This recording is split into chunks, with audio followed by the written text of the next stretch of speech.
So it'll just be something like, hello and welcome to North by Nowhere with your... let's try that again. Yeah, nope. Abandon that. Hello and welcome to North by Nowhere with your hosts, Wise Kai and Natty Ice. Welcome to the very first podcast of the season. Podcast season, that is. Is that a thing? We got drafted. Okay, it's cool. Fine. First and second picks. Today we'll be talking Wait. Which one's first? I gotta know this. Today we'll be talking about pet peeves, superheroes, and 5 things I learned from changing my diet. I didn't change my diet. It's fine. We've got plenty of time. All right. We want to get right into the pet peeves? Sure. Okay. Let's tell them a little bit about us and where we're from. Okay.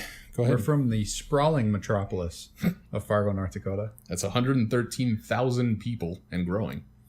Yeah, I if knew you that off don't the top know- of my head. Did you really? I did. If you don't know where Fargo is, it's kind of, north by nowhere. Get it? Do you get it? Roll credits. Alrighty. Production crew, Wise Kai, recording master, Natty Ice. Thanks for listening. No. Yes, this is a brand new podcast. We were formerly known as the Flood of Sarcasm. Which is such a stupid name for a podcast. Don't bother Googling it. You won't find anything. Yeah. We did have somebody in Germany that liked us, though, so that was cool. We were worldwide, hoping to get back there again. Yeah. Germany, if you're listening, Guten Morgen. I suppose it would be about that time over there. Huh? Yeah, more or less. Kind of. So, all right, let's get right into the content. Yeah, let's do it. So, I think, we can start talking about our pet peeves. Okay, yeah. We found a list, or we made a list of pet peeves that have really bugged us over the ages of our long lives of our mid-20s. Yeah, And we decided to talk about that for the first show. Honestly, we don't know when we were going to upload this, so we didn't want to give too much time-sensitive material. So we thought an opinion show would be great for the first one, anyway. But anyway, you want to take it away there, Ice? Yeah, sure. My all-time biggest pet peeve is probably bad drivers. Isn't that everybody? Yeah, I just hate it when people don't use their blinkers. Probably one of the biggest things that just gets under my skin. Or when people I'm going the speed limit or a few miles over the speed limit because, I'm a rebel. And people just go flying past me. I can't stand it. And then especially when I'm on my motorcycle. And people just don't care that you're on a motorcycle. Yeah. That's almost a whole nother level of pet peeve when you're riding a bike. And for some reason, when I'm on my motorcycle, I just get angry. I'm on this and now I'm angry. Because you could die more easily. Yeah, that's probably it. It's got something to do with it. That almost ties into one of my pet peeves, and that's the turn lane morons. Or just the double lane morons. When you're sitting at an intersection, you're sitting at a red light, and you're first in line, and there's a long line of cars behind you. And then some guy, usually in a pickup, here in the Midwest, it's pickup trucks. And he comes around to the lane next to you because it's open. And then that light turns green and he guns it and just zips in front of you the very first chance he gets. That drives me up a wall, for lack of a better metaphor. And that type of thing happens in this town so often it's not even funny. It's ridiculous. And it's always pickup trucks. Yeah. They are the red convertible of the Midwest. And kind of to tie in with that, one of the things that really, really bugs me about turn lanes is when you have a protected green arrow and it's very clearly red and there's still 2 or 3 cars that just have to go. Oh yeah. Before you get you start going. Their lives are far more important than everybody else's. Go for it, I guess. You've got places to be, buddy. Yeah. So that's any other... Oh, I might have another... Yeah, intersection. As long as we're talking about driving. The intersection people. All right, the law is the first person to arrive... And I'm talking about 4-way stop intersections with the stop signs. The law is the first to arrive at the intersection is the one to go. So pay attention when you're approaching. If, by chance, 2 people arrive at the same time... It's the person on the right that goes. Exactly. If 3 persons, it's the open parentheses, person S. Sure, yep.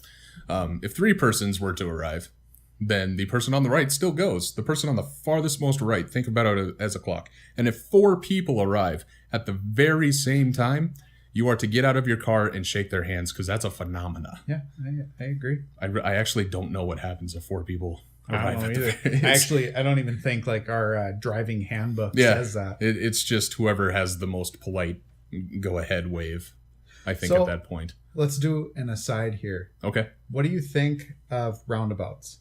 Of roundabouts? Yeah. Ooh. Do you like them? Ooh, I like going around them when there's no cars. It's especially fun on 2 wheels. I bet. Yeah. But as a mean, because they're supposed to cut down on traffic? Is that the reason? It's not that they're supposed to cut down on traffic. They're supposed to make you pay attention more. Oh. Which I'm not entirely sure if they do or not. Just throw you a road test right in the middle of driving. Basically, I remember when I moved here to Fargo. And there's no roundabouts where I'm from. Mm-hmm. So like I saw the first roundabout and I was like, what do I do? What do I do? Do I give a hand signal? Yeah. Where do I turn? But I like them. I think they should have more of them around here. There's a few places in town where, I mean, you drive down a road and you don't see a stop sign. It's just roundabouts. Just a roundabout. Which kind of makes a little bit of sense because usually you can just keep going. You don't have to stop at all. But that's just another one of those places where people are dumb. We had a giant one where I come from in Texas. And if there's any of my Texas friends listening, you know which one I'm talking about. I forgot the road by now, but it's gigantic and it's in a very busy intersection. And usually it's fine until traffic starts to heat up. And then, of course, for as many idiots that you get in an intersection, I almost call them innerits. Innerits? And that doesn't really work. Sure. But yeah, for as many idiots as you get at an intersection, you get more. Oh, yeah. For a roundabout. Yeah, I believe that. God, I sound like a North Dakotan when I'm doing this. That's fine. Okay. I was doing a Let's Play, which I'm going to plug shamelessly at the end of this. That's fine. But I said something to the effect, I elongated my O. Of course. My O sound, and I said, don't make fun of my accent. It's the only one I have. Yeah, that's true. I can't change it. Everybody's got one. Yes, indeedy. What's another one of your pet peeves? One of my pet peeves. We will go with slow walkers. Oh, yes. Are one of my, and not just one. One you can navigate, you can get around, you can say, excuse me. It's the ones that are groups of 3 and they're on the sidewalk. And no matter what you're darting left or right, you're just like, I got it. Can I get, excuse me. Now, when you say in groups of 3, you're talking like taking up the entire shoulder sidewalk, to shoulder. Right? Yeah. Shoulder to shoulder walking, like, one of them can't be above the other one because it's a social faux pas. Well, and which is just ridiculous because, you know, like we'll be walking, you and I'll be walking downtown and my fiance will be with us. It's almost like whenever I see somebody coming toward us, I always just get behind. Yeah, it's polite. It just makes sense to me. Mm-hmm. What I really to tie in with that, what I really don't like is when people would just like walk at you. They're like, well, you're not going to move? Well, dare you to play chicken with them? Yeah. And then you just got to run into them. Well, and I always feel bad because, like, I'm, like, pretty solid. Yeah. So, like, when someone hits against me, they usually bounce pretty good. It's like just boom. It's physics. Yeah. It's just physics. I don't know. I feel bad about it. Plus, I just don't really like conflict too much. So, yeah. You know. Just kind of avoid it. You just got to stare right into their eyes and dare them. Yeah. They'll move. Yeah. One way or another. Yeah, indeed. Yeah, you go. Okay. This one might be a little sensitive to some people. And I know you have something to kind of tie into this from what we were talking about before. I hate people who make fun of others who are different from them. Oh, sure. Big inequality. Well, there is that. The one that makes me, I mean, it just makes my skin crawl when I hear it is when people use the word retarded. In place of stupid. Yeah. Or dumb. Or negative like situation. That. Yeah. Oh, I just don't like it. Yeah. And my tie into that is gay. When they use gay in place of saying, you know, that's gay. Like I ran out of cereal this morning. That was gay. Was it really? Yeah. Was it homosexual for you?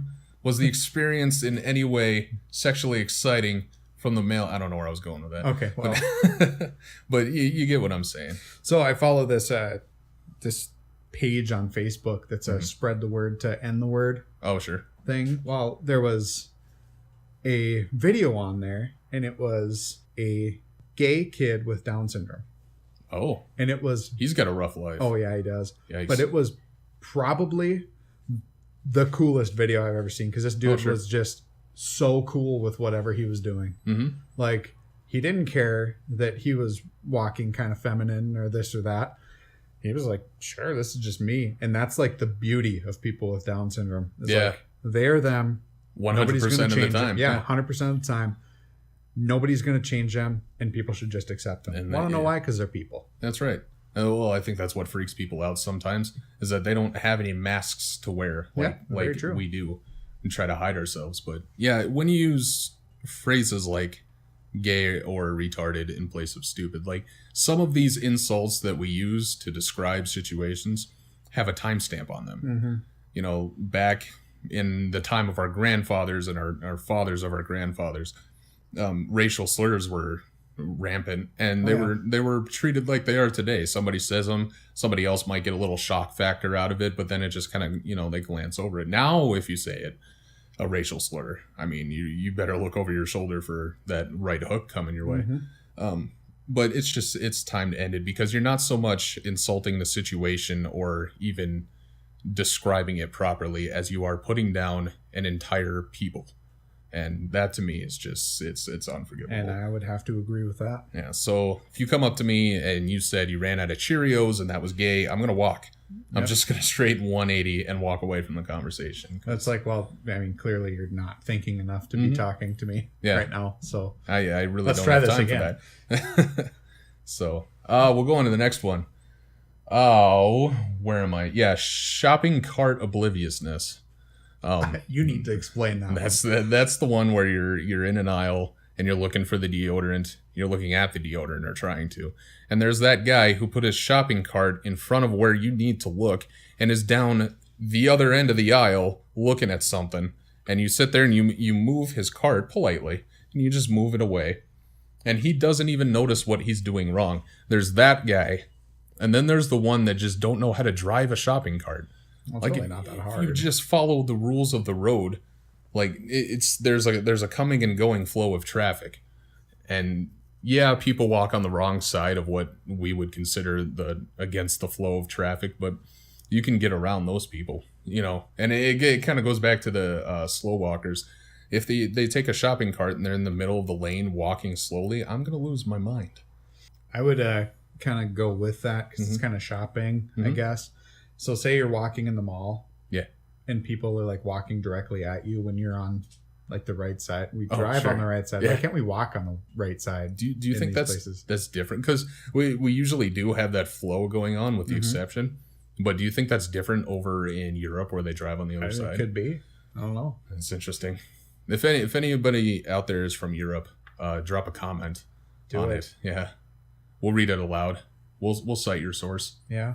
But so something hilarious is happening.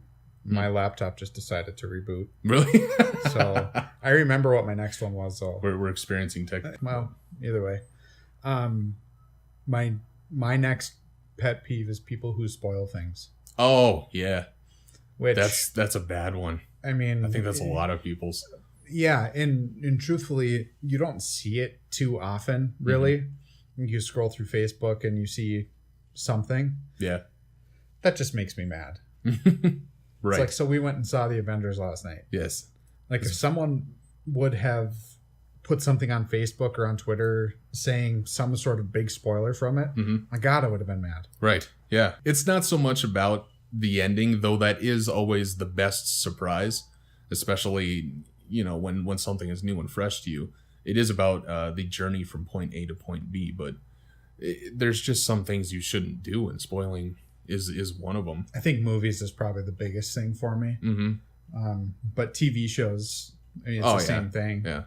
Because it was like with that Grey's Anatomy. Yeah. I don't watch the show, but I could instantly tell just from the Twitter feed from Facebook that somebody important died. So if I hadn't seen the show yet, I'd watch that show and look at every important character and going, one of you guys is going. And it would be like, you would almost ruin everything, because then you're thinking, you're waiting throughout for the entire thing, you're like, oh, was this when they die? Yeah. Oh, was this when they die? Exactly. I'm not paying attention to this little detail over here. It's all about, is this person dying right now? Yeah. It's bad. Don't do it. People don't. Stop it. It's what else? Oh yeah, people ride their bikes in car lanes. We could have I could have talked about this. With the exception, because there are laws, there's a law here in Fargo, downtown, you cannot ride your bike on the sidewalk. So if they're in the streets there, that's fine.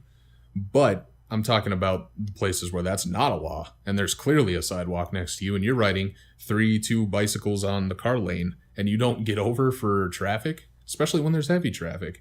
I don't Well, yeah, because understand. I mean, truthfully, there are some people who can ride bike probably 15 miles an hour type of deal, but that's going relatively fast for pedaling. Yeah. I would think anyway. I don't know. I'm not a scientist, whatever. But it's just like you're always going to be holding up traffic. Yes. You're doing something manually where the rest of us are just pushing up pedal. You know, let's think here. Yeah. You shouldn't even have to think about that. It should just be kind of just one of those things that are known. Yeah. So I think my last pet peeve is probably people who complain about what is given to them. Ooh, good one. I mean, I'm talking to anything, you know, like food, clothes, anything. When they're a privileged person? Well, no, not even that. Well, privileged in a worldview. Okay. Because, our whole country is considered privileged, is where I'm getting at. So as an example, let's say someone that you know has a baby. Sure. And you have a bunch of baby clothes. And you're like, well, I'm going to help you out. I had a boy. You have a boy. We'll just give you all these baby clothes because we don't need them right now. And they're like, no, we don't really want that. Yeah, we don't want hand-me-downs. We want something new. But, I mean, how dumb is that? That doesn't make any sense. I don't know. There's something weird when you have your first anything, though, especially your first kid.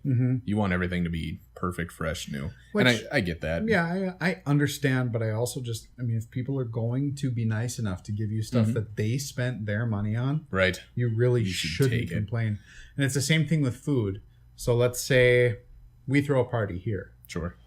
And we only decide to have Little Smokies and Sloppy Joes. Someone doesn't like, someone doesn't like Little Smokies or Sloppy Joes. And then just, I don't like any of that. Can you get something else? Yeah, well, it's free. Yeah. So either you go spend your money or you eat what's given to you. Oh, yeah. I'm sorry. And I'm pretty laid back.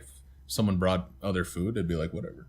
Well, yeah. I mean, if someone brings different food to my party, whatever. Yeah, you're not invited to the next one, but you can certainly eat now. Yeah, right now, you're fine. So, like, when the Packers go to the Super Bowl next year, if I want to have corn and green peppers because they're yellow and green and that's all I want, well, then you're just going to have to eat it. Corn and green peppers is a staple diet here in Fargo, North Dakota. Sure is. That's about all we have. Yeah. Yeah. I mean, when you're driving around, all you do see is corn. Yeah. Not so much peppers. Maybe. I guess. How do you know? I thought where you're going with that was when you're driving around, you just have a bag of corn and peppers next to you, and you're just munching on it while you're... Well, that's what I took fishing this morning. Going down there, did you catch? I was like, I need some breakfast. Corn and peppers it is. Corn and peppers. Sometimes we blend it, we mash it up into, you can make ground corn pepper patties. Yeah, or like if you've ever had hummus. Yeah. It's kind of that same consistency. You put it on crackers. You spread it on your pretzels. Yeah, sure. Yeah, along with a heaping helping of bullshit that we've been serving this whole time. Yeah, we do that. We don't eat corn and peppers up here. I mean, we do, but not... I mean, that's, well, we also like meat. Yeah. It's not the only thing we eat. And some potatoes. Why some potatoes? I'm a little hungry now. All right, so we mentioned Age of Ultron. We did go up and see that, and sorry, I'm adjusting. Got to get the boys in place. We went out and saw that, and it was fantastic. That was great. If you are a fan of that, we're not going to spoil anything, so there's no spoiler alerts. Remember what I said earlier? Yeah, but if you enjoyed the first one, you will definitely. It's hard for me to place one above the other. Oh yeah, definitely. In fact, I don't think I ever will. They're on the same level. Yep, and that's with movies like this that are like really big blockbusters. That's what you want, especially with a sequel. Oh, yes. Because how many times do you see a sequel and it's just terrible? And I really want to read critic reviews. Saints. Yeah, I would really want to read critic reviews. Because I know somebody shit on it somewhere. Oh, I'm sure. But yes, and that's probably going to lead us into our superhero discussion. listeners, viewers, whatever you're doing. Did you see Big Hero 6? Are you waiting for them to respond? Yeah. I heard one yes. I heard, and then I also heard a no. From the future came a resounding yes. Yeah. So if you haven't, you should. And it's the same reason why you should see the Avengers movies if you haven't seen them. I mean, let's be real. If you haven't seen them, that's an issue. But they are such a perfect blend of action and just little comedy snippets. inserts that it really keeps you listening. Yes, they're writers and director Joss Whedon. They really know how to break up the monotony of an action movie with very well timed, in my opinion. Little comedic. And even during we're talking like really intense moments. They'll still say something just off the wall, and it just kind of makes you remember that this is a movie. Yeah, remember it's a movie, and that those characters are supposed to be people, superheroes. Yes, and that's the thing I love about Marvel is that their heroes are usually just people. And in fact, I was talking with some guy on Facebook about DC and Marvel, and he said something that I thought was really insightful. It was that the DC superheroes, and I'm talking in general, I know there are exceptions, DC superheroes are gods attempting to be human, whereas Marvel are humans attempting to be gods. And I think that's a very fine distinction, especially for their biggest heroes, I should say, on both sides respectively. Because you have people like, for DC, you have Superman, which is a god. You have Martian Manhunter, which is on the same level as Superman. You have Batman, which can no possible way exist as a real human, which is why he's cool as a hero. And they're all pretty much these godlike beings, Green Lantern, the Flash, and all that. And they're trying to be less than amazing at what they are. They're trying to find their place in humanity. Whereas Marvel, you have guys that have risen to the challenge. You have Iron Man. Basically just makes a suit. Yeah. He's really smart. Sure. You have Iron Man. You have the Hulk, who's afraid of his powers. You have Thor, who's a god, but we'll gloss over that one. And then, Captain America, who started out as basically nothing, but he started from the bottom. And exactly. And he's probably the most human out of all of them. But I just thought it was very insightful. But so who are your favorite superheroes? Yeah, we're gonna go one. We're probably gonna talk about a lot of them, but we're gonna go one from each DC and Marvel universe. For the DC universe, my pick is Dick Grayson. He was the original Robin.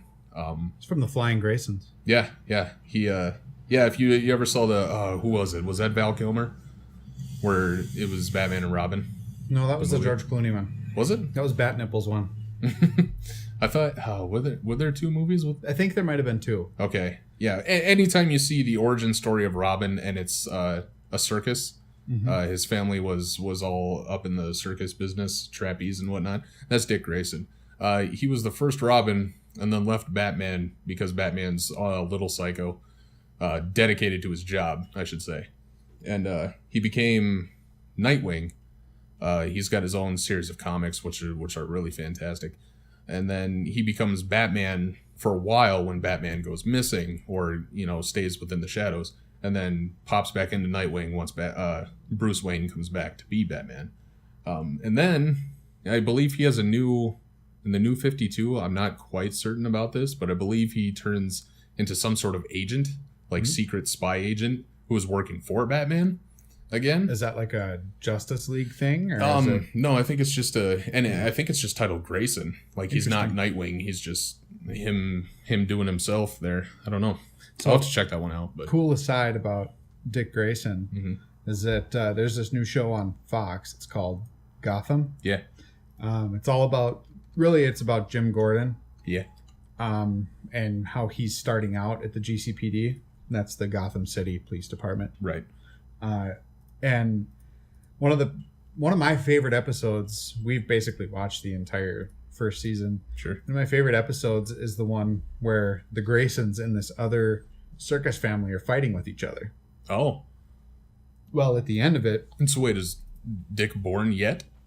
Oh, no, he isn't. Okay. And at the end of it, well, one of the girls from one family marries one of the Graysons, and she's pregnant. Oh, so I see. Who's that going to be? Right. Because in the show, Bruce Wayne is probably only about 10 or 11 years old. Sure. So, which would make sense for the age gap between Bruce and Dick. So yeah, I'm not sure what the age gap is, but officially. There is an age gap. Oh so. yeah, noticeably. Yeah. But so that was my. Do you want me to go? You go with your DC, and then we'll go Marvel. I mean, my DC is Batman. The staple. Yep, and I don't know what it is about Batman. I think the main thing is that he is very human. Right. He has no powers. He is smart. He has to think before he does things. Otherwise, he knows he's going to get hurt. Sure. Unless you're playing like the Batman games for Xbox. I mean, he's a little Supermanish. Yeah, a little Supermanish in those. Without the flight. Yeah, but I love Batman. Sure. I don't really know why. He's got all the fun gadgets, I guess. Yeah. Plus, there's just so many great villains and other characters in all of Batman. I mean, like the Joker. Can you think of a better villain than the Joker? Right. He is really good. And what I like about Batman is that he has an obvious character flaw that's also a strength in some plays. It's his ability to do what needs to be done. But sometimes that can land him into hot soup, apparently, especially with the Justice League, because his way of going about it can be more direct, whereas the other members, being that they're, in this status of being gods and whatnot, back to that, they have to dance around the bushes a little bit more because the backlash from media and civilians can be worse for them than it can be for Batman, who sits in the shadows. Yeah. But that is what I like about him, is that no matter what, he will get the job done. So, yeah. And he'll push himself to the absolute limit to do that job. Yeah, in fact, I picked up one of the new 52. It's, I think it's called Future Batman. I forgot the title. I apologize. But it's about Batman in the future, obviously, to where his body is breaking down, essentially. And he goes, from the very first comic, he goes and raids Lex Luthor's, the villain of Superman. He goes and raids one of his plants for clone technology so that Batman can clone himself, because there always needs to be a Batman, was his reasoning. And yeah, it starts out with his suit basically holds him together. And he's only got about 45 minutes of actual time before his suit basically, he falls apart and becomes a crippled old man again. So do you think that is... I'm hoping that some of the listeners have seen the preview for this new Batman versus Superman, right? Dawn of Justice. Yeah. Do you think that's why he's got that electric tank-looking suit, or is that because he's fighting Superman? Right. I think the latter of the two, because he's still young in that one. He's in his 40s? I think so. Or early 50s? Somewhere around there. Yeah. But I think it's supercharged like that because he's fighting Superman. Which makes sense. Yeah. But I'm interested to see that movie. And I'm usually not interested because Superman, to me, is kind of a BS hero. He's a demigod. He's essentially a god without the omnipotence. Thank you. Thanks for that save. Yeah. And the only way for me personally to have interest in him is this story arc where just because do we trust a man who has all the power in the world to basically end it with a flick of his finger. Yeah, it's basically, if you haven't seen the preview, it almost seems like the people of Metropolis just don't want him around anymore, right? Because they're afraid of what he's actually capable of. And that's interesting, because if you can't beat a man physically, then going into his psyche is the next most interesting thing for me. Plus, I'm really excited to see the fight scene. Well, yeah, the fight scene, of course. It's gonna be awesome. But I'm really excited to see Jesse Eisenberg as Lex Luthor. Oh yeah, that will be interesting. And I kind of feel like that's a really interesting cast, because basically it's going to be like Lex Luthor and the guy who's playing Clark Kent or Kal-El or whatever you want to call him, are the same age, which is weird to me. Lex Luthor and I don't know Superman? why. I don't know why that's weird to me. I always just think of Lex Luthor being older. Yeah. I think he is a few years, but he's not. I think it's the baldness that throws people off. That throws me off. That could be. Yeah. But no, Jesse Eisenberg bald. That's a weird look, by the way. Is it? I saw a picture. Yeah. But yeah, that should be an interesting movie, and the fight scene will be great. It will.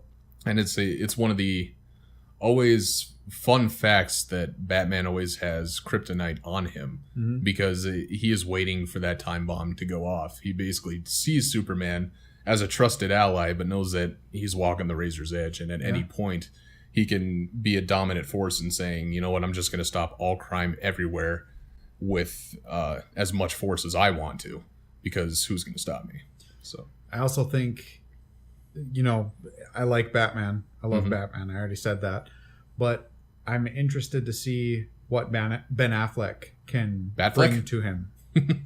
Because there's already been so much done.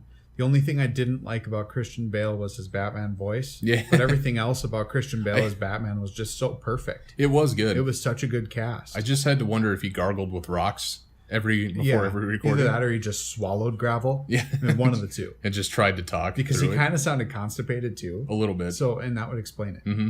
Just, it's bad. Cuts on the way down. Kind of plugs you up. A little bit. So we'll move on to Marvel next. So who do you got picked? For Marvel, I'm not much of a Marvel guy other than what has kind of come out in movies lately. Sure. I'm excited for the Deadpool movie, of course, but I don't really know much about him. I think the one that I'd really have to go with is probably Wolverine. Okay. And it's kind of along the same lines that I like Batman. Like, they know... It seems like when you look at, especially the Hugh Jackman Wolverine, sure, he knows that he's flawed. He doesn't want to be this way. Yeah, he doesn't want to have to help people. He just wants to be a normal dude, and I feel like that's a lot of where Bruce Wayne is at. Sure, too. Yeah.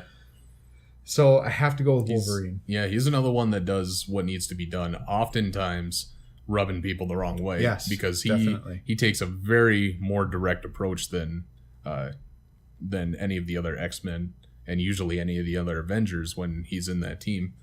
And he doesn't have the restraint of the no killing code that most heroes Very do. True.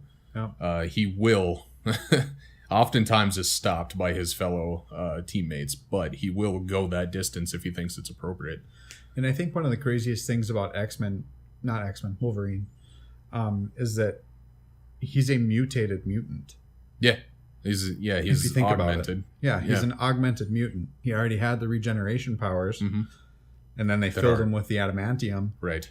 And then he's like a mutated mutant, which is Weapon X. Yeah, very. And his healing is a bit off the charts. Do you know? And it's a little Supermanish. Let's be real. Yeah, because they cut off his head once in one of the comics, and he just grew again. Heard about that, which doesn't make much sense. No, it really doesn't. I think every hero should have a weakness. Yeah, and even more than kryptonite. Yeah. I think if they did a reboot on Superman, and they kept it to where it's his original tagline, to where he's faster than a speeding locomotive. He can jump over buildings with a single bound, and whatever that other rigmarole is. If they kept it down to that level of hero, and not just Superman, but a lot of them, if they powered them down a little bit, I would have a lot more interest, because now they're just getting to the level where it's like, why not just destroy a planet? You can, Well, that's one of the things about comic books, I think, is that you kind of run out of ideas. Yeah, you have to outdo yourself. You have to outdo yourself. Outdo the artist before you. Yep, or you have to reboot it. Yeah. Which, then you have to start from the beginning again, and not a lot of people like that. Yeah, and that's kind of the problem with a lot of these superhero movies. Like the Fantastic Four is doing a reboot. Spider-Man did another reboot. I actually heard that they are going to reboot Spider-Man again, so that'll be introduced into the Marvel universe. Right. So that'll be 3 for them, and it's like the origin story can only differ so much. I mean, they pretty much stay true through the whole thing. Peter Parker gets bit. But wasn't this last one, the ones with Andrew Garfield and Emma Stone, wasn't that one basically how it happened? Because, I mean, there was a Gwen Stacy before there was a Mary Jane. Yes, and it all depends on which comic book iteration you're following. Oh, okay. But the great thing about Marvel is that they pretty much stated that this is a new universe. Like, you have a comic book universe, you can have a video game universe, and it's all canon, which means that it's all creator approved, I should say, timelines, but they're separate from each other. So the Marvel movie universe timeline and events that happen aren't going to be the same as the comics. It'll draw heavy inspiration from the comics. Okay. But it'll be, if something differs completely, like this last one, we can't talk about the spoiler, but two people hook up that you wouldn't expect and are not in the comic. Sorry for that mini one. But it didn't necessarily happen in the comic. But it doesn't have to, because they're wading through their own path now. Mm-hmm. So if you see on sites like Wikipedia or Marvel's Wiki, you can see, if you look up a certain hero, you'll see their comic book history, and then you'll see their movie history, and then you'll see, if applicable, you'll see their video game history or any other form of media. And I think that's the right way to go, because keeping everything consistent would be a nightmare. Yeah. With however many reiterations there are. And even we were in a comic book shop today looking at comics, and I went to the back room where they have just a storage of all their extra stuff, and there are so many iterations of the Avengers comics. It's absolutely ridiculous, and you don't know where to start. I mean, you can ask people, you just pick one out and read it too. I mean, but it's hard to keep up with everything. Well, it's the same thing with Batman. I mean, it's been around since the late 30s. Yeah. I mean, what do you expect? There's a lot. Yeah. There's a lot. One thing I would like to see with another Spider-Man, if that's real, is an actual Venom. Yeah. I mean, let's really make Venom. Yeah, let's not have Tobey Maguire. Topher Grace. Let's not have Toby Grace up there. Yeah. Imagine that mug. Yeah. Topher Grace. As fine as an actor as Topher Grace is, because I really like the kid, and where did he go, by the way? But anyway, I really like him as an actor, but he wasn't Venom. He wasn't Brock, was it? I don't even remember. Eddie Brock? I don't remember either. Yeah, Eddie Brock. Yeah. Yep. Peter Parker's... That's supposed to be Peter Parker's bully in high school. And if you watch or read the comics or watch the cartoon, you'll notice he's kind of like a football player almost, which explains Venom's huge appearance whenever you see him. But that's a bit contradictory to what I just said, where the Marvel movies can basically do whatever they want, and you can, but I believe some tropes and some archetypes should be followed, and that should be one of them, because Venom's thing is that he can overpower Spider-Man, and a lot of Spider-Man's villains can do that as well, which is why it's so cool to see Spider-Man outthink them. Yeah. You know, he's stronger than a man, he's faster, more agile, he's got the Spidey sense, but the biggest thing is Peter Parker's brain. And that really came out in the Spider-Man 2, where he had to figure out a way to beat Electro. Mm-hmm. You know, he had to think about electricity and how to essentially shut that down so that he could fight him on even planes. So that's the kind of superheroes that are cool. Yeah. And we got way off topic. Yeah. But, you know. That's fine. It happens fine. When you say... I was going to mention Constantine as well. Oh, Constantine. Because cool. Because he's another one. His comics, he's not a real physical fighter, but he always outthinks people, and he's been known as one of the greatest con men in that DC universe. He's even conned Batman, and you know how friggin' smart he is. So those are the heroes I like. The ones that, the ones that think a lot and not have to overpower everything. So my favorite Marvel hero is the Hulk, who overpowers everything. Yeah, makes so much sense. No, I do. It really is the Hulk, and I enjoy it just because of the Dr. Jekyll, Mr. Hyde kind of mentality there, to where he is absolutely afraid of his power in the beginning iterations, and he learns to cope with it later. But it's very interesting to me because he can have the best of both worlds to where he's Dr. Bruce Banner and very, very intelligent and can figure out ways around basically anything. And then if you get him mad, he turns Big Green into the Hulk. And the interesting thing about him is he's basically the Hulk, kind of the Superman level of things to where he's unstoppable. However, he's uncontrollable. Mm-hmm. So you see there's a clear weakness there, and you basically have to you have to fight him to a standstill or get somebody with some sort of mental manipulation to shut him down. Yeah. So that's what I kind of like, the big giant rage beast. And Mark Ruffalo plays such a perfect Bruce Banner. Oh God, yes. In these movies. He's twitchy, he's nervous, and it's in the most wonderful way. And I liked The Incredible Hulk, the one with Edward Norton, because Edward Norton's like my favorite actor. Sure. I love the guy. And he played a pretty good Bruce Banner, and that was a pretty good standalone movie. Fairly, yeah. But if you notice in the Avengers and this New Avengers, is that they just don't make any mention of that movie. Yeah. And I think it's because they very clearly want you to forget about Edward Norton as the Hulk. Yeah. And they want you to remember Mark Ruffalo. And if that's the direction, they should just make a standalone. They really should, because I would see it. Oh yeah. But they did have, yeah, I remember the first Avengers had only one clip from the Edward Norton one, and that was when Tony Stark was looking at all the other Avenger footage. When that was when Nick Fury Agent Colton came up, and he was like, "Hey, review this," and it's just a little out of focus shot, but you see it's a tiny clip from Edward Norton's movie where he's fighting the army. It's not even Edward Norton; it's the Hulk fighting. Yeah, but yeah, that's basically the only mention. Yeah, but yeah, you're right.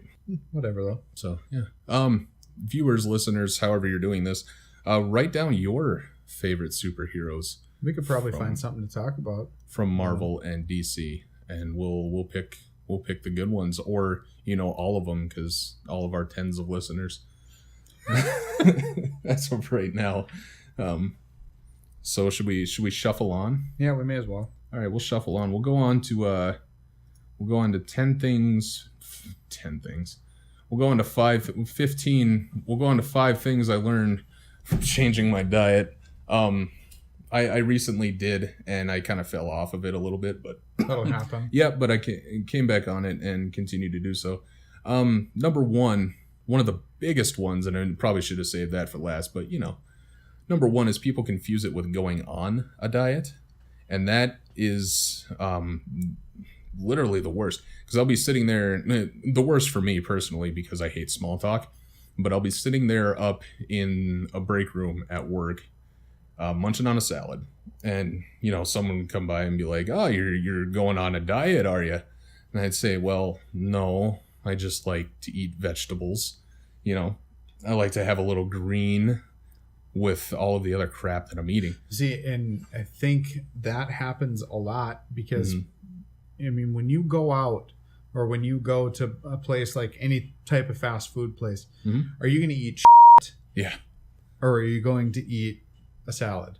Well, probably a salad, because I don't like to eat shit. Oh, okay. But but no, people are just so used to seeing other people eat garbage. Yeah, and it's like when you go anywhere, when you're at a baseball game, what are you having? You're having beer and hot dogs. Yeah. When you're at the movies, you're having popcorn and candy. When you just don't go out and see someone grab a thing of broccoli and pop them into your. Well, yeah, because how weird would that be if you were at a baseball game? You're eating a hot dog. The person on your right's eating a hot dog and drinking a beer. The person on your left's eating a brat and drinking a beer and has some peanuts and this or that. Right. And you're sitting there eating broccoli. Broccoli and a seltzer water. Or carrots or something like that. How weird would that be? It just doesn't seem right. Free range tonic water. Yeah, free range tonic water. But yeah, no, it's definitely what the norm is. But that is part of the problems, and snack foods are so, and I don't blame a lot of places for having snack foods readily available, and by snack foods I mean like chips and candy and stuff, because they're so overly processed that you can have them on the shelf for weeks / months at a time. Whereas let's say you roll up to Walmart and you go to the checkout lane and let's say they're doing something experimental where they have apples and fresh. Did you just say experimental? Experimental. Let's say they're doing something experimental with they have apples, fresh vegetables, and all that. Imagine the maintenance it would take to change out all of the fruit that had gone bad. It'd be a daily chore. Yeah, well, I worked in a produce department for a while. Yeah. When I worked at Walmart, and really it's a constant battle with something like that, because there's always something going wrong. There's always something going bad. Right. And it's just so hard for people to keep something like that staffed. That's why they have all this processed crap. Mm-hmm. Do you ever eat guacamole or avocado in general? Mm-mm. I heard it's like a miracle food for you. And really it's so good, especially, guacamole probably isn't the greatest for you because you're adding sodium and this and that. But you're still getting the good stuff from the avocado, which you probably wouldn't eat much of the avocado if you weren't having it, spiced or salted in any way. Right. So it's probably better than nothing, but man, do I love guacamole. And it's pretty good. I have guac sometimes. Yeah. But it's usually on a chip in very small amount. Me and the lady Ice and her Ice parents, the Ices-in-law. There we go. The Ice-in-law. Yeah. We went to Chili's the other day, and they have these new tacos. And there was just slices of avocado on the top of it. Oh, was it delicious? It just added just so much to them. And it's weird because we don't think of vegetables as adding flavor. Right. We think of them as adding spice, but we don't think of them as adding flavor. Like today when we ate, they're pretty dominant though. Yeah, they really are. So like today when we ate, I had like that. There was like pickled radish and carrots, and then there was green peppers as well. I mean, it just completely changes the way everything tastes. Right. So, and that's the thing. Yeah, even when we were eating out, we had a side of French fries. Of course we did. Because they didn't offer a side of, mixed vegetables. They probably do. They might, but it always costs more. And that actually leads me into one of my other reasons. Healthy doesn't always mean expensive unless you're eating out for some reason. But it does mean you're going to shop more often. My grocery bill is some things of meat, unless I usually stock my freezer full, but it'll be lean meats, lean beef meats, and then a lot of chicken, whole lot of chicken. Yeah. Do you still do cheese? And that's every once in a while. I keep it cut back, but so I stock meats, and that's the most expensive part is when you're restocking that. But especially when you get like good beef. Oh, right. Like you get like the 97% lean. Yeah. I mean, that's like $3-4 more than a pound of, the cheap stuff you can get. It's just crazy. It's unfortunate. Yeah. But if you cut back and cut down on your snacking, because when I say I changed my diet, I mean, I eat about 5 small meals a day. So that means there's no real room for snacking because you're essentially doing it all day. So you cut down on snacking, grab a lot of fresh vegetables, and they're not terribly expensive. Like a bag of romaine lettuce. Romaine, don't buy iceberg because that's basically water. But you buy romaine lettuce, some spinach, some kale, you throw all that in there, some broccoli, mixed vegetables.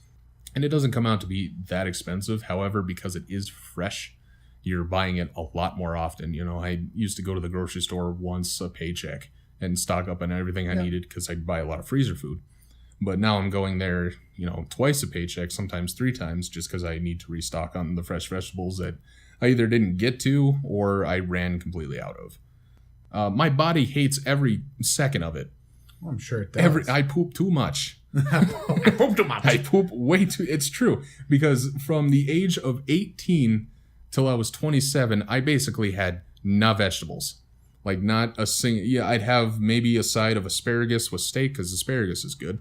But it would be few and far between. Basically no salads.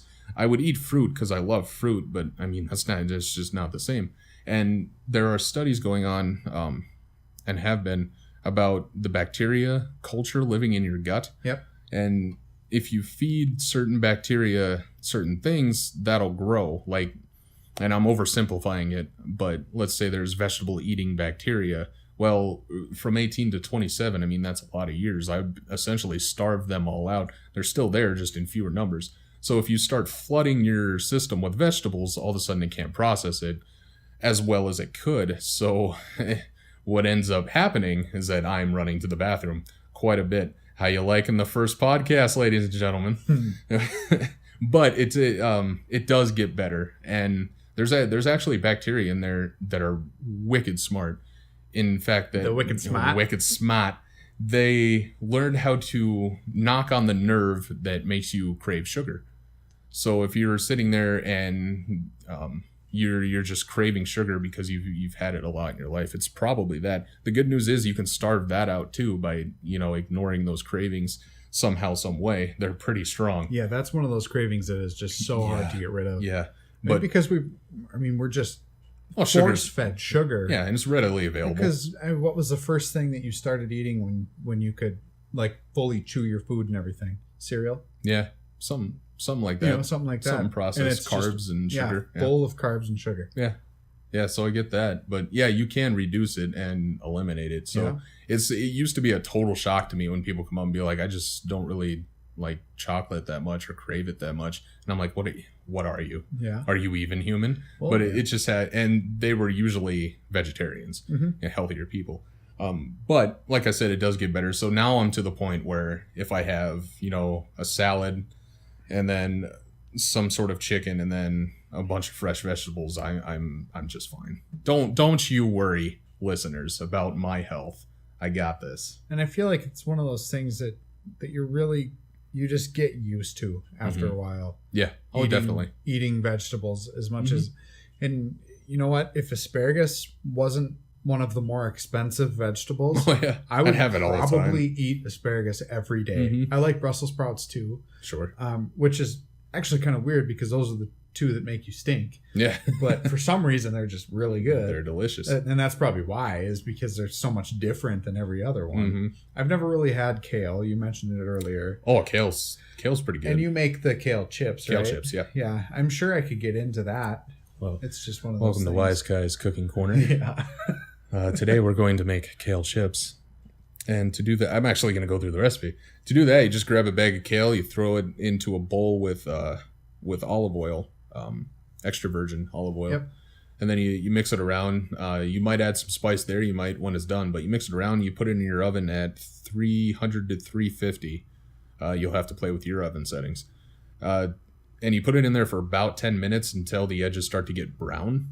And then you take it out, and they're crispy and delicious. Add some seasoning. It's just like potato chips.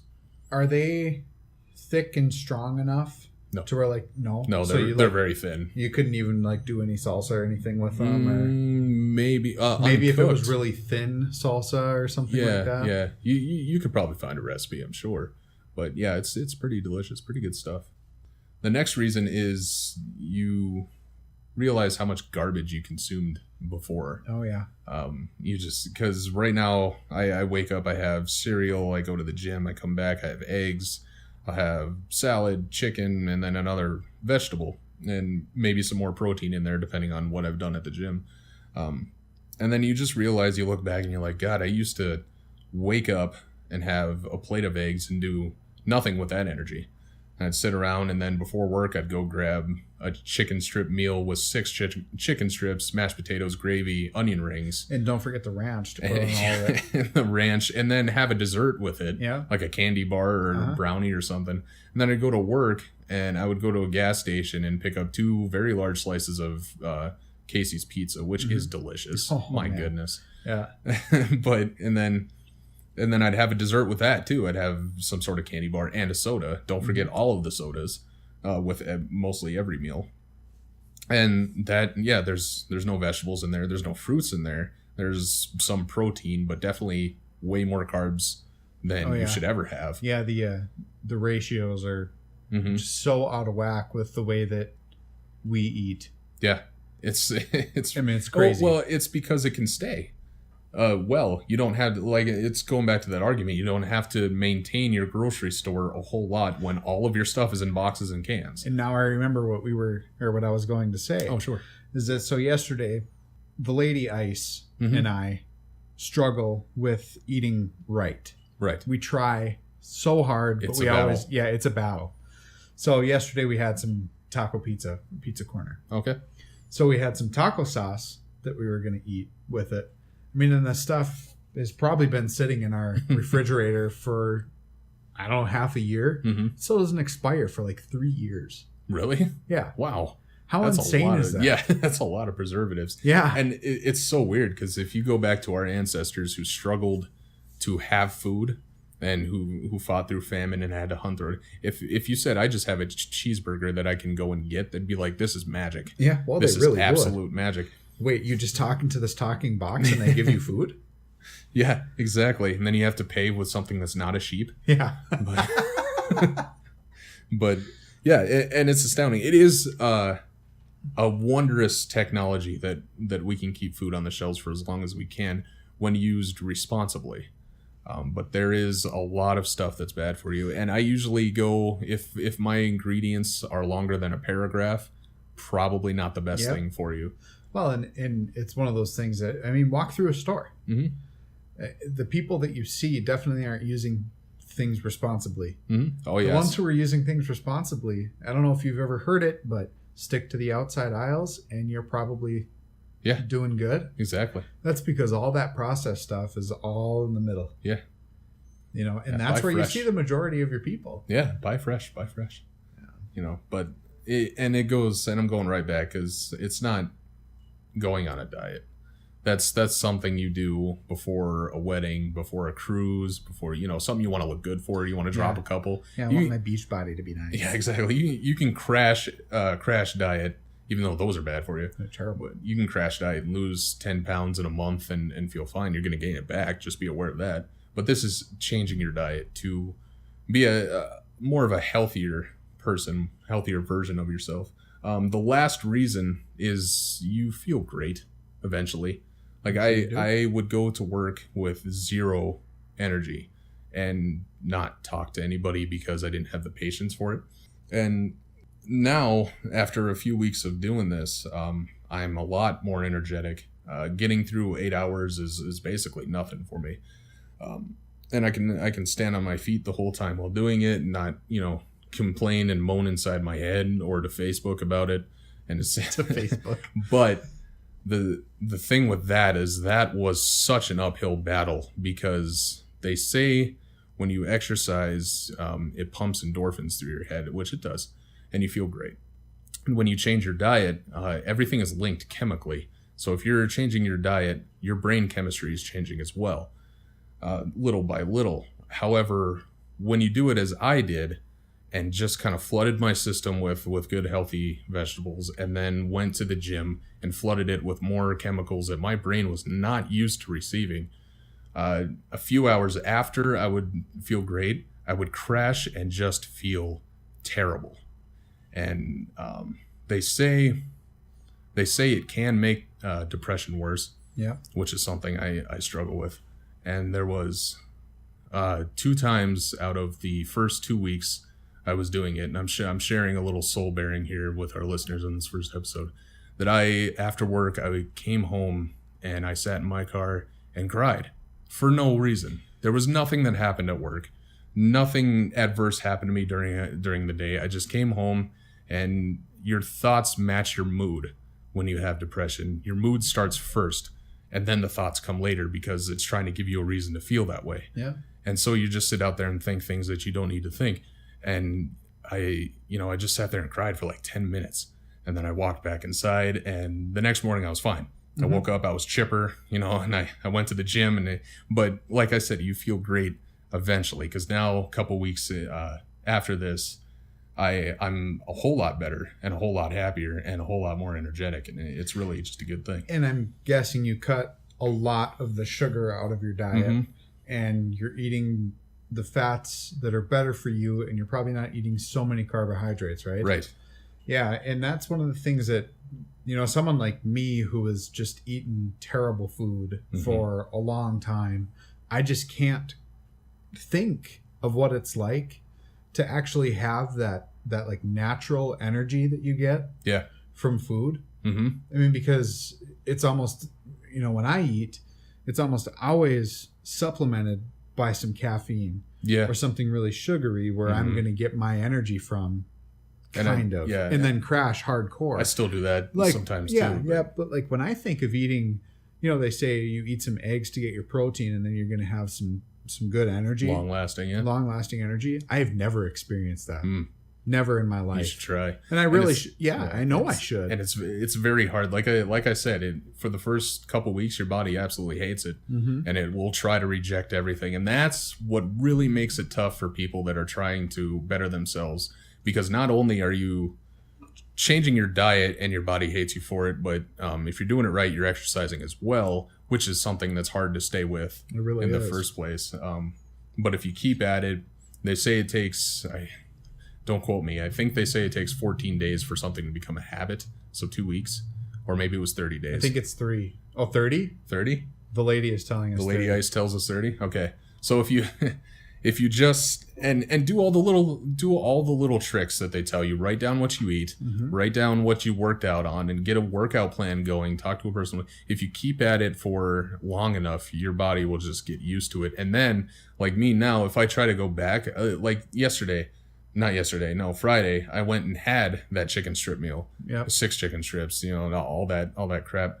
I finished about half of it and almost wanted to throw up. And you're thinking to yourself, why did I do this? I felt terrible for the rest of the day because I was so full that it wouldn't, and I didn't eat anything else throughout the rest of the day. Yeah, actually. and it was bad. I knew a kid in high school who was a pretty chubby kid, and all of a sudden he just was like, not doing this anymore. Right. So he worked out really hard. He ate only so many calories or whatever he did. And he lost a lot of weight, got relatively well built, and he would have one cheat day. Oh, sure. And on that cheat day, he could eat whatever, whenever type of deal. And I bet he didn't eat much. Yep. He says that on that cheat day, in the beginning, it was a lot of just garbage, and you always just feel crappy, and you just deal with it. But he said as time went on, he just didn't really eat much of it. Yeah. He felt like, I can eat this stuff, but I'm just going to keep eating what I usually eat with maybe like a little bit of a dessert or something like that, because then I'm not going to have that terrible feeling afterwards. Exactly. Because it's not just physically, it's very much mentally as well, I think. Yeah. You're not supposed to eat this stuff, and you do, which feels great at the time. Right. But afterwards, when you really sit and think about it, you just feel terrible about it. Yeah, you feel pretty low. Yeah. But yeah, it does get to be that point when you have your cheat day, you drop it down to like maybe a slice of pie after lunch. Yeah. And that's or even just like a candy bar or something. So where are we at for time? Probably way too much. It's like you get nervous when you have to say something that's scripted. Yeah, right. Well, hey, thanks for hanging out with us here at North by Nowhere. Almost forgot our name. Let's try that again. Hey, thanks for hanging out with us, North by Nowhere. If you like this podcast and you're listening on Spreaker, please go over to the YouTube channel. You can subscribe there and get everything the moment it comes up. And you can watch me, Wise Guy, play some video games and do some commentary in my Let's Play. And I might join in every once in a while. We'll see. We'll talk. We haven't had this discussion. Oh, sorry. I shouldn't have said that. And if you're listening on YouTube, there will be a link in basically everywhere for Spreaker. If you don't know what that is, check it out. It's a fantastic site. You can take us anywhere you go with their mobile app. Yep. Also, we're going to try to get it on iTunes as well. But it might take a little while for us to get approved and all that. So that might be coming down the road, but just stick with Spreaker for now. Yep. And don't forget to share us on all the social sites that you have. It'd be very much appreciated. And we will see you next week. Later.